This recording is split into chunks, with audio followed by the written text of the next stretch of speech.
Kerajaan Samudra Pasai terletak 15 km di sebelah timur Loh Sumawe, Nanggore, Aceh, Darussalam. Sumber sejarah yang menerangkan tentang Kerajaan Samudra Pasai. 1. Berita Marco Polo yang menerangkan Marco Polo singgah di daerah Samudra Pasai pada tahun 1292 Masehi.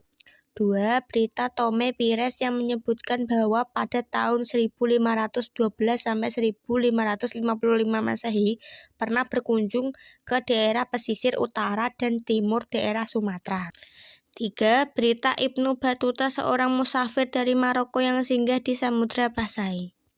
4. Nisan Sultan Malik Al-Saleh berangkat tahun 696 Hijriah atau 1297 Masehi.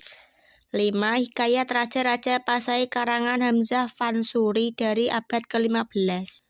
6. Kerajaan Melayu yang menceritakan kehidupan Sultan Malik As-Saleh. 7. Nisan Kuburan Ratu Narisyah berangkat tahun 1428 Masehi. 8. Mata uang logam emas dirham yang dibuat pada masa pemerintahan Sultan Muhammad. Sebab-sebab kemunduran Kerajaan Samudra Pasai. 1. Kerajaan Majapahit berambisi menyatukan Nusantara, yaitu pada tahun 1339 Masehi. Patih Majapahit Gajah Mada menyerang Kerajaan Samudra Pasai, tetapi belum berhasil. 2. Berdirinya Bandar Malaka yang letaknya lebih strategis. Raja-raja yang pernah memerintah di Kerajaan Samudra Pasai. 1. Sultan Malik As-Saleh tahun 696 Hijriah atau 1297 Masehi. 2. Sultan Muhammad Malik Zahir tahun 1297 sampai 1326 Masehi. 3. Sultan Mahmud Malik Zahir tahun 1346 sampai 1383 Masehi. 4. Sultan Zainal Malik Zahir 1383 sampai 1405 Masehi. 5. Sultan Nahrizah pada tahun 1405 sampai 1415 Masehi. 6. Sultan Zainal Malik Zahir pada tahun 1412 Masehi. Kesultanan Aceh Darussalam berdiri pada tahun 1514 Masehi dan terletak di ujung utara Pulau Sumatera. Sumber sejarah mengenai Kesultanan Aceh Darussalam antara lain: 1. Kitab Bustanusalatin ditulis oleh Nuruddin Ar-Raniri pada tahun 1637 Masehi. 2. Genta Perunggu Cakradoya merupakan hadiah Kaisar Cina untuk Sultan Aceh. 3. Gunungan di bekas Taman Gairah Kesultanan Aceh di Banda Aceh. 4. Makam Sultan Aceh di Banda Aceh. 5. Masjid Raya Baitur Rahman dibangun oleh Sultan Iskandar Muda. Raja-raja yang pernah memerintah di Kesultanan Aceh Darussalam antara lain: Sultan Ali Mushayat-Syah tahun 1514 sampai 1528 Masehi. 2. Sultan Salahuddin pada tahun 1514 sampai 1537 Masehi. 3. Sultan Alauddin Riyad Shah Al-Qahar pada tahun 1537 sampai 1568 Masehi.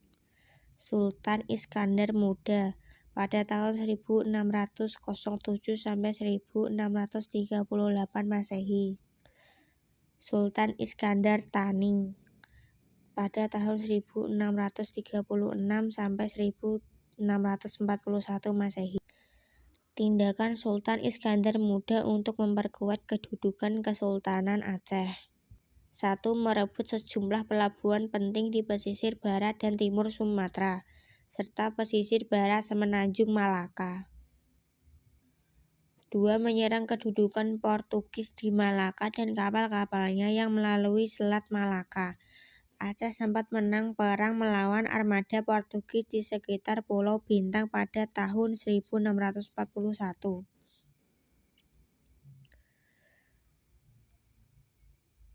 Tiga bekerja sama dengan Inggris dan Belanda untuk memperlemah pengaruh Portugis. Sultan Iskandar Muda mengizinkan persekutuan dagang kedua negara itu untuk membuka kantor di Aceh. Pada masa pemerintahan Sultan Iskandar Muda, Aceh mengalami kemajuan seperti disusunnya suatu undang-undang tantangan tata pemerintahan yang disebut Adat Makota Alam. Di bidang sastra dan filsafat juga mengalami kemajuan. Pada waktu itu muncul seorang ulama besar, Hamzah Fansuri, yang mengajarkan ilmu tasawur dengan pengarang buku tentang filsafat agama Islam dan syair keagamaan. Setelah Hamzah Fansuri meninggal, ajaran yang disebarluaskan oleh salah seorang muridnya bernama Samsudin Pasai. Sebab-sebab kemunduran kerajaan Aceh adalah kekalahan Aceh pada perang melawan Portugis di Malaka pada tahun 1629 Masehi. Tokoh pengganti Sultan Iskandar Muda tidak secakap pendahulunya. Permusuhan di antara kaum ulama yang menganut ajaran Samsudin As-Sumarani dan penganut ajaran Nuruddin Ar-Raniri. Daerah-daerah yang jauh dari pemerintahan pusat seperti Johor, Perlak, Pahang, Minangkabau, dan Siak melepaskan diri dari Aceh. Pertahanan Aceh melemah sehingga bangsa-bangsa Eropa berhasil mendesak dan melengser daerah perdagangan Aceh. Akibatnya perekonomian Aceh menjadi lemah. Kerajaan Demak berdiri sekitar tahun 1500. Kerajaan Demak secara geografi terletak di Jawa Tengah. Kerajaan Demak merupakan kerajaan Islam pertama di Pulau Jawa. Yang awalnya kerajaan Demak mendapat bantuan dari para bupati daerah pesisir Jawa Tengah dan Jawa Timur yang telah menganut Islam. Sebelumnya, Demak bernama Bintaro, yang merupakan daerah vasal atau bawahan kerajaan Majapahit. Faktor-faktor yang mendorong berdirinya kerajaan Demak. 1. Jatuhnya Malaka ke tangan Portugis yang menyebabkan para pedagang Islam mencari persinggahan dan perdagangan baru, misalnya di Demak. 2. Raden Patah, pendiri Demak, masih keturunan Raja Majapahit Brawijaya V. 3. Raden Patah mendapat dukungan dari para wali yang sangat dihormati. 4. Adipati pesisir yang tidak puas dengan Majapahit dan mendukung Raden Patah. 5. Mundur dan runtuhnya kerajaan Majapahit. 6. Pusaka kerajaan Majapahit sebagai lambang kemegahan kekuasaan diberi kepada Raden Patah. Dengan demikian, Raja Kerajaan Demak merupakan kelanjutan dari kerajaan Majapahit dalam bentuk baru. Raja-raja yang pernah memerintah di kerajaan Demak antara lain Raden Patah pada tahun 1500 sampai 1518 Masehi, Adipati Unus pada tahun 1518 sampai 1521 Masehi, dan Sultan Trenggono pada tahun 1521 sampai 1546 Masehi. Raden Patah adalah raja pertama kerajaan Demak bergelar Sultan Alam Akbar Al-Fatah. Pada masa pemerintahan Raden Patah, kerajaan Demak berkembang dengan pesat karena memiliki daerah pertanian yang luas sebagai hasil bahan pangan, terutama beras. Kerajaan Demak tumbuh menjadi kerajaan maritim karena letak di jalur perdagangan antara Malaka dan Maluku. Oleh karena itu, kerajaan Demak disebut kerajaan agraris maritim. Adapun barang dagangan yang diekspor dari kerajaan Demak antara lain beras, lilin, dan madu. Barang tersebut diekspor ke Malaka, Maluku, dan Samudra Pasai.